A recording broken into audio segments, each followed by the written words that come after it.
Amy met with Beyond Stillness over the course of 5 weeks to articulate and publicly share this story of wisdom, purpose, connection, and hope. This interview was recorded during our final meeting together. To learn more about our programs, services, or to sponsor a guest on their story crafting journey, please visit www.beyondstillness.org. This story is presented in partnership with Santa Clara County's Stroke Awareness Foundation. We're honored to amplify voices from Santa Clara County and the surrounding areas. Visit www.strokeinfo.org to learn more. This week on Beyond Stillness, Stories After Stroke, we welcome guest Amy Kay. After illness in 2009, she began navigating a confusing fog of fatigue, memory loss, and a long road to recovery following a subarachnoid hemorrhage. Once a high-achieving professional with boundless energy, she slowly rebuilt her life and reclaimed her sense of self. In this powerful episode, Amy shares how she transformed pain into purpose through curiosity, community, and fierce determination. Thank you for joining us for part 2, Amy Kay's interview. Hello and welcome to Beyond Stillness, Stories After Stroke. Stroke offers a powerful, life-changing shift in perspective. Each colorful memory creates a parable for life's greater teachings, a compass for journeys ahead, and inspired wisdom for unique growth. Beyond Stillness offers a moment of pause for storytelling and reflection. Ultimately, we create a welcoming environment that reveres the moment beyond stroke's paralysis. Still moments unite humanity and divinity. I'm your host, Molly Bucola. As we begin today, we take a moment of pause, a moment to honor the way that wisdom has emerged through recovery.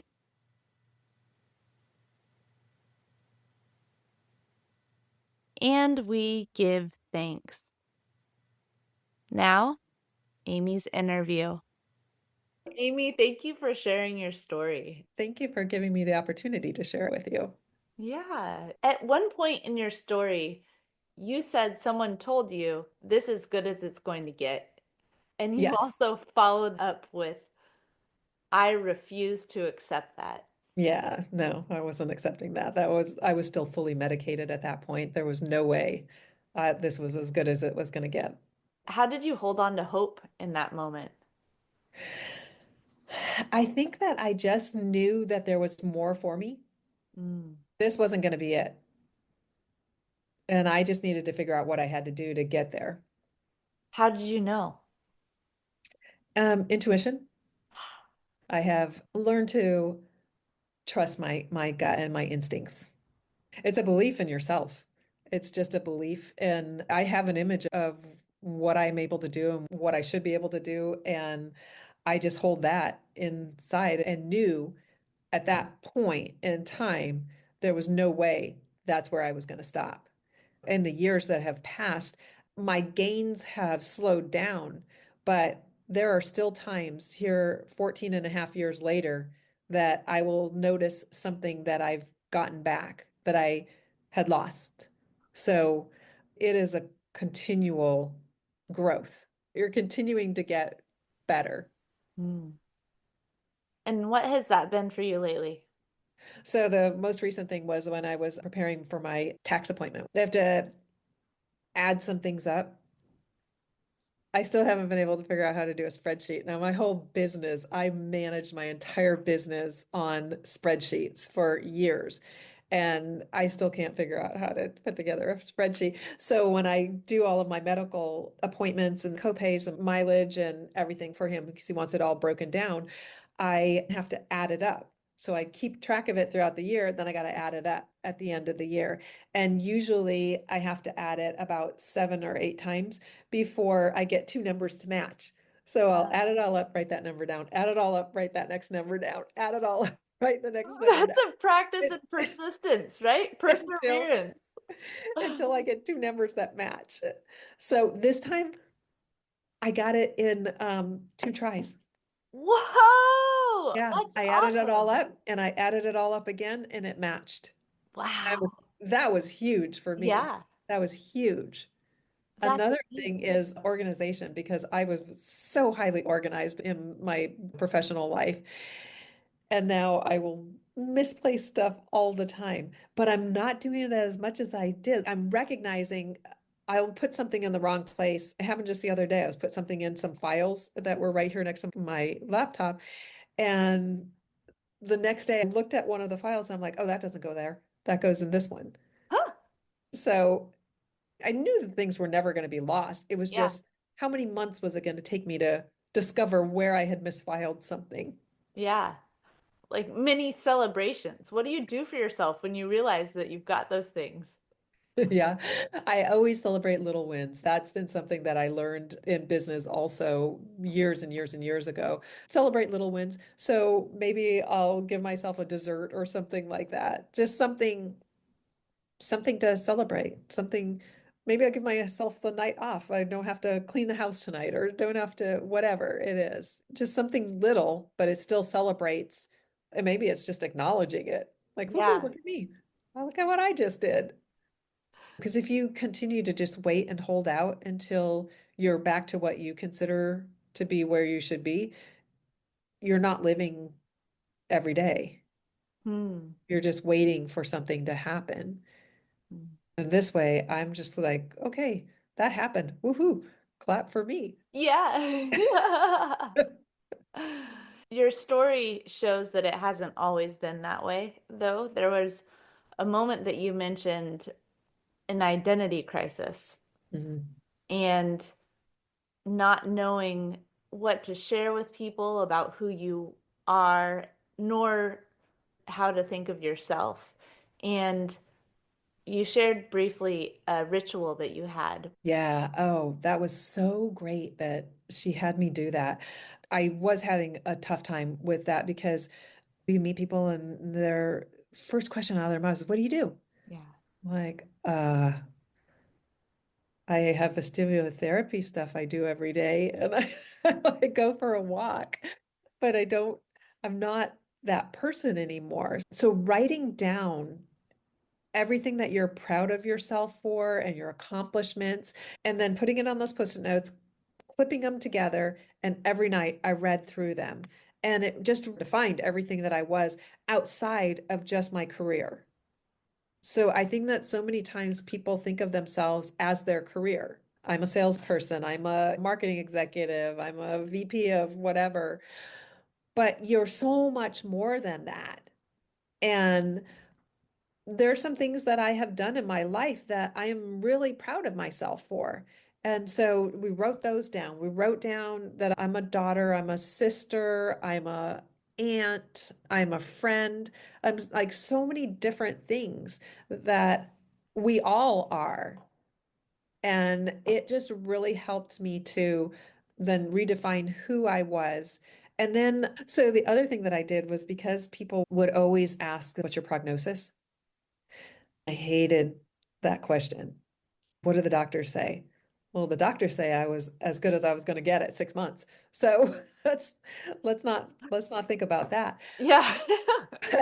But what I decided to do was to start gardening again, planting a garden, planting flowers, and then I would say, well, this is, just like a really brief what was happening with the doctors, and then pivot to whatever else I was doing. Because then you move the conversation over here, and we're not talking about my medical stuff anymore. Now we're Ah, talking about what I'm growing in my garden or what's blooming in my yard or something like that, which is like a more positive thing than always talking about what are the doctors saying. yeah. So you would prepare yourself for those conversations. And you Yeah. said earlier that you try to push yourself to engage with people, even if it might be uncomfortable. And Yeah. this is a way to prepare yourself for those moments that might be a little nerve-wracking. You Yeah. had a way to, yes, answer their question, but you knew where you wanted the conversation to go. You were ready.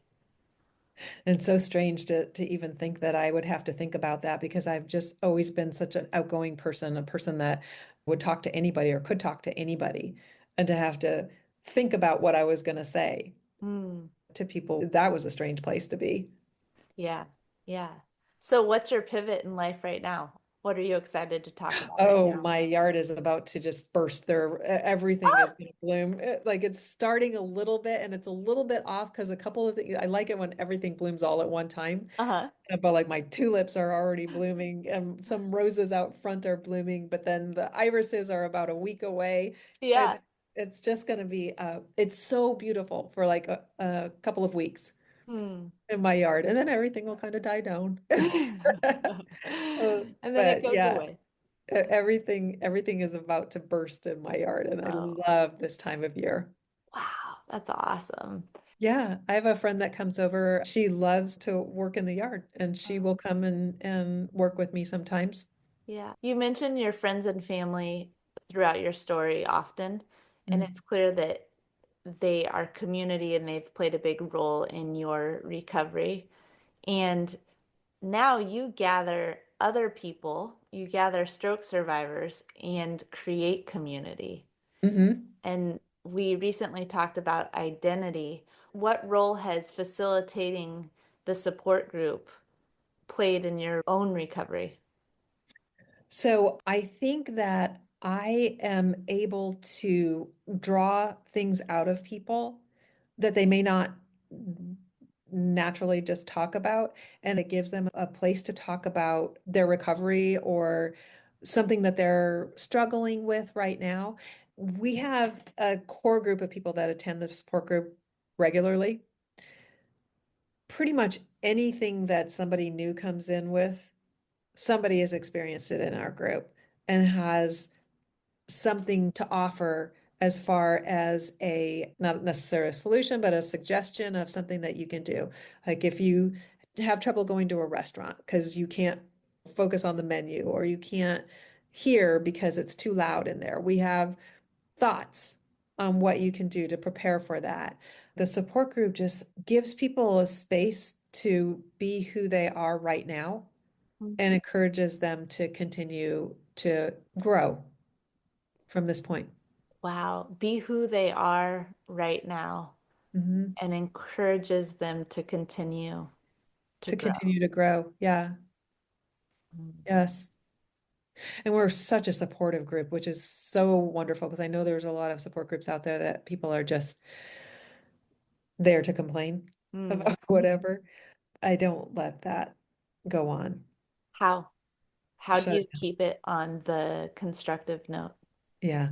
I will let somebody complain for just a little bit, maybe a minute or two, if it's something pretty big, but try to ask them or the group, how can we turn this around? Mm. How can we look at this differently? What can we do? I know there's some people that just have to complain. Mhm. Put a time limit on it Mm. because you're going to get so much more out of positivity than out of complaining. Mm. Complaining is in the past, right? It's Yeah. already happened. It's like when I first had my brain hemorrhage, the morning I woke up the next morning in the ICU, and I said, okay, well, that happened. So what do I need to do to get better? What are my steps? What do I need to do? Yeah. You mentioned in your story that you gave yourself a time limit on the sadness, on the depression piece. Yeah. And you said something that was really powerful. You said that it's important to mourn our losses before we Mhm. begin to heal. So, how does one do that? How does one switch from that moment that is so heavy and hard and just feels like a huge weight that we're unable to get out of? So I have never had depression. And so I can't necessarily tell somebody that does have it how to do that. But for me, if I put a time limit on it and say, okay, this now, like I did that night, I'm going to feel bad tonight about this. But tomorrow, I'm going to start working on what I need to do to get better.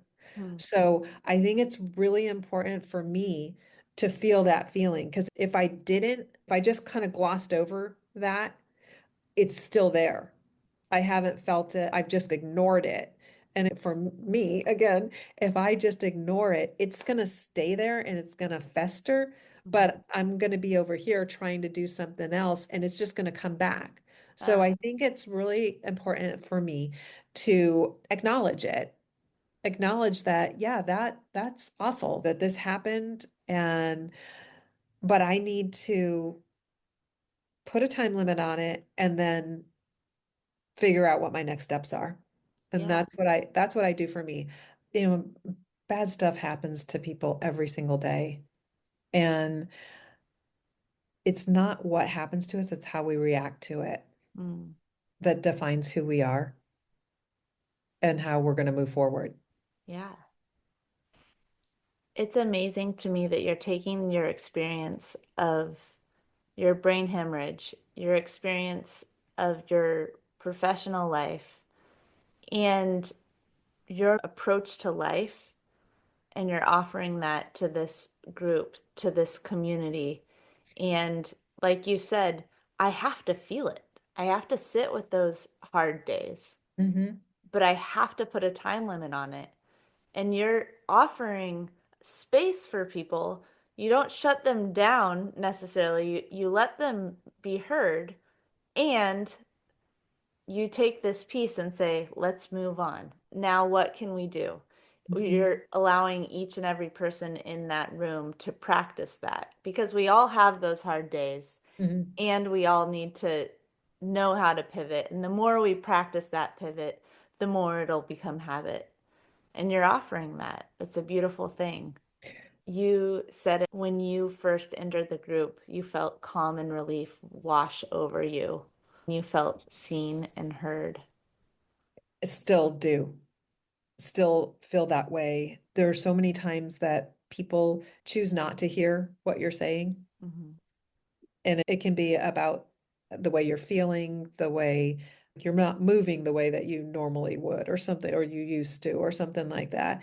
And if you can just have somebody that understands, like, yeah, I know, I get that too. You know, I go to a restaurant or something and I can't hear what people are saying. And it's not necessarily that you can't hear, it's that you can't process. Yeah. When you know something inside about yourself, but people have an idea about you and they don't hear what you're saying, it's the most frustrating thing to me. Mm. So in our group, people are coming in and they're like, yeah, I'm having a problem with this, whatever it is. And we're like, yeah, okay, this is what we did when we had that problem. And they're like, oh my goodness, you had that problem. The sleep. Oh my gosh, it was so frustrating when I had to sleep so much because I had slept 6.5 hours a night and then I bounced up and did my 18 hours a day and then went back to sleep and slept the 6.5 hours, whatever, and I never even needed an alarm clock. And now it was reverse. I was sleeping 18 hours a day and up for about 6 hours a day. And the up was getting up from my bed and moving to the couch. That was getting up. Ugh. So if you can get people to understand that, you feel heard. You feel you it's just a calming. Mm. I need you to hear me. And when somebody does, when they reflect it back, then it's just like, oh, okay. It's such a relief. Yeah. So, how would you suggest people learn to listen? What makes Listen, someone feel heard? stop, stop making up the story in your mind and listen to what the person is saying. I think that's the best thing that somebody can do Mm. and reflect it back. So parrot what they're saying back to them. so that they know that you understood or heard. Mm, yeah. Stop trying to solve it and just listen. How do you suggest somebody listens? It's something that you have to practice a lot, all the time. You have to practice it all the time. And reflecting back helps me with making sure that I'm hearing what you're saying. Mm. So if you're saying something and my mind starts to wander, I will ask a question or I will say, okay, so, and it's so cliche, but it's okay, so what I'm hearing you say is, Yeah. and giving them the opportunity to say, no, that's not what I was saying. Yeah. Okay, so tell me again. Tell me again what it is that you want me to hear. Uh-huh. And that's how I would do it. That sounds like a very important skill for a survivor and a caregiver and a friend and a family member and a human being. You can just let your guard down for a minute. And I think that that really helps people. Hmm. Hmm. Well, you're talking about circumstances in recovery that are frustrating and sometimes painful. And your title to this story is Pain to Purpose. Can you speak to Uh, how pain to purpose has become an identity of sorts for you? so this whole process, I went through a lot of pain, a lot of nausea. The 24/7 for 18 months, I was nauseous all the time. Without the medication, I couldn't even stand up. I couldn't lay on the couch. I was just like, because I felt like I was sliding off. It's hard to explain to people when you look at me now, to explain to them where I was and all that I went through. But for me, it was transforming that pain and then being able to take it and learn from it and then putting the positive spin because I'm a Sally Sunshine person, putting the positive spin on it and then turning around and putting purpose to the pain that I've experienced. So it's helping people to grow. I've learned to do this now from the experiences that I've been through. It's been 14 years. I've had a lot of ups and downs, and I've learned from that. And now here's somebody new coming in that's just starting out on their journey, and I can share what I've experienced. So that's the purpose. That's the purpose of like, why did I have to go through all of this? It's so that I can be here for other people Hmm. now. And that's why I'm saying that we go through our things and then we turn around and help the next person. I love that. And I love the way that you talk about your group because it sounds like every member of your group does that as well when they show up that week and when they show up for each other in between meetings. And you not only are creating space for them to do that, but you're a living example, empowering them with tools that you've used and empowering them with stories. I'm very grateful for the group of people that meet regularly. I think it's a wonderful group of people, Mm. and we're getting new members all the time. And I'm hoping that it continues to be a source of relief and growth. Relief and growth, a Yeah. space where they can be heard and seen, practice listening skills, and live with purpose. Amy, thank you. Thank you for sharing your story. It's quite a story. And thank you for continuing every day to offer yourself back to the community. It's really a beautiful gift. Thank you. Storytelling empowers us to share our experiences in a way that invites others to reflect on their own. In closing, we offer reflection questions as an opportunity to spark dialogue with yourself, friends, family, or fellow stroke survivors. In a moment, I will read questions aloud. You can also find them written in the podcast episode description. Community conversation prompts. In your recovery, what small victories have offered you hope? When you encountered setbacks, what strategies helped you keep moving forward? Beyond Stillness, Stories After Stroke is made possible by our guests and tax-deductible donations from friends and listeners like you. Join us in empowering stroke survivors with stories of wisdom, purpose, connection, and hope at www.beyondstillness.org. Thank you for listening to Part 2, Amy Kay's interview. For the full story, please listen to Part 1, Amy Kay's story. Each colorful memory creates a parable for life's greater teachings, a compass for journeys ahead, and inspired wisdom for unique growth. May Amy's journey of rediscovery inspire you to keep finding strength, connection, and purpose on your own path. If you found value in today's episode, please like, share, subscribe, or leave a review so others can find these stories of wisdom, purpose, connection, and hope. And remember, as part of the stroke community, you are more than supportive. You are inspirational. This story was presented in partnership with Santa Clara County's Stroke Awareness Foundation, that's founded on a mission to bring life-saving, standardized stroke treatment to Santa Clara County. Today, all 10 hospitals in Santa Clara County are stroke certified.